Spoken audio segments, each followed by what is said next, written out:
Hello and welcome to this mini masterclass with Claire Fourçans. Claire is the new head of Future Advocacy's EU office. Previously, she's worked for the International Criminal Court, including on the Tribunal for Rwanda, and she's also had several big jobs in Brussels, including as Senior Campaigns Manager for Bono's One campaign and as Policy and Campaigns Director for the European Women's Lobby. So, who better to ask? What are your top tips for doing powerful advocacy in Brussels? So first of all, you need to get ready. You need to identify what the EU can do for you and who are the change makers. You need to get in touch, meet the right people at the right moment in the process, and identify how you can help them. And lastly, you need to be persistent. Getting change at the EU level can take a long time, so you need to be flexible and adjust yourself to the changing circumstances. Fantastic. So your first point was get ready. So tell us a bit more about how you get ready. Yes, so you need to get ready with a good ask, ideally, obviously. So you need to identify what the EU can do for you. You know that the EU has a limited set of competence, so you need to identify what is exactly within the competence of the EU that you are going to ask. Ideally, your request should also be timely. It needs to be within, the priorities of the EU institutions, or it needs to be discussed right now within EU institutions. A good element to see if that's something that is at the forefront of EU decision makers is to look at the European Commission work program for the year, but also to look at European Council presidency's objectives. So now, once you have made all of that, you need also to look at the decision-making process. Who are going to be the key players? Who are going to be competent in your file? Which commissioner? Which committee of the European Parliament? Which country will hold the presidency of the EU when your file will be under discussion? And last but not least, you might want also to identify who would be partners in your advocacy.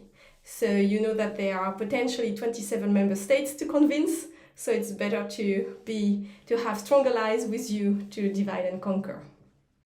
Fantastic. And your second tip was get in touch. So tell us a bit more about that. Yes, so you need to get in touch with the right people. Obviously, you have already identified who they could be, who are the key stakeholders. So just to specify that a little bit, if you want to influence a proposal by the European Commission is going to be naturally your main target. So you will want to speak with the desk level, the Directorate General in charge of the policy. But if you are at a later stage of the procedure, when the European Commission has already made a legislative proposal and that this proposal is on the table of the European Parliament and the European Council, then you need to target those two last institutions first and foremost. So adjust really who you target in regard to these different steps of the procedure. When you meet these people, listen carefully. They don't all have the same priorities, constraints. They don't have the same power in the architecture of the EU.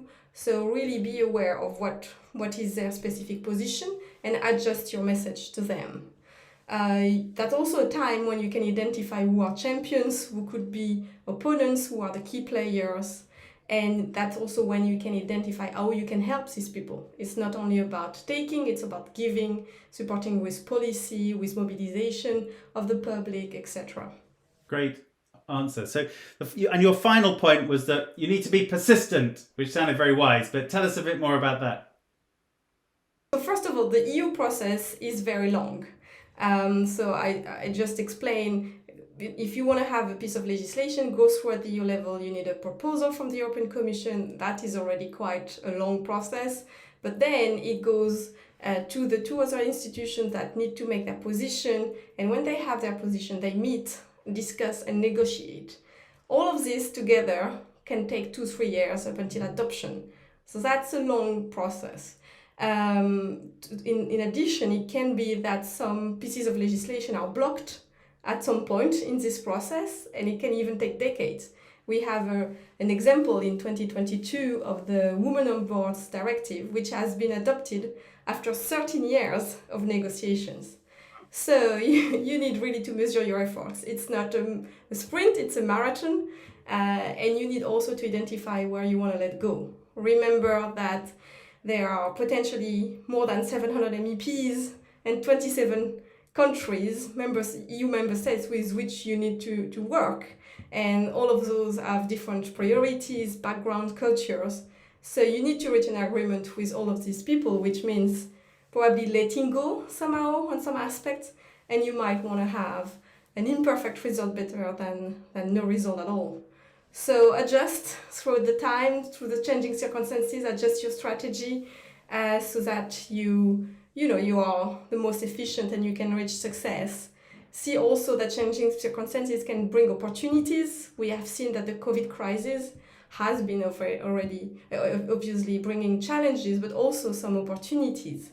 We saw in 2022 the European Commission proposing an EU care strategy, something that wasn't in the works before the COVID crisis. So some great things can also come out of changing circumstances. Fantastic. Sounds like hard work. Thanks so much, Claire. And as you know, we're asking everyone who records a mini masterclass to recommend one piece of reading or watching or listening. So please recommend yours. Yes, so to start with, I would say that any good EU advocate, lobbyist, need to keep its ear on the ground, and here it means reading on a daily basis the political Brussels playbook, because you have there a lot of very good information. And for those who want to get, much closer to the EU processes, the procedure, all the particularities of the EU, there are great bits of training on the Human Rights website. They have good videos where they explain how you can influence the EU. I would also recommend a website, a blog by a Brussels public affairs specialist called Andras Banes. So his website is banes.eu, and he has a newcomer's guide to EU lobbying, which is a very good entry point to the work we do here in Brussels. Fantastic recommendations. Thank you very much, Claire Fourçans, our new head of EU office in Brussels. And thank you very much for watching. If you've enjoyed this mini masterclass, please do share it. And if you have any questions, just send them in. Thanks very much.